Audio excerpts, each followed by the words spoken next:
This is about moment of inertia. So I just have two systems here, right? I've got this guy and then I got this guy.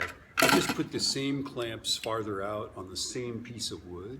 And the students usually can agree that these have the same mass, right?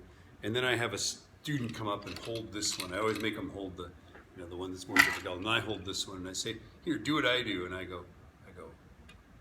And they can go, right? And then I'll go, right? And of course, they can't accelerate this one nearly as fast. And it's kind of fun, right?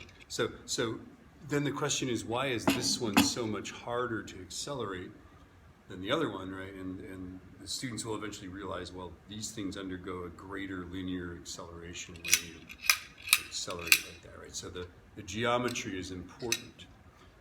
And then I'll talk about, okay, also the axis is important for moment of inertia, because if I spin this way, if the goal is to spin it around this axis that's parallel to the length of this, right?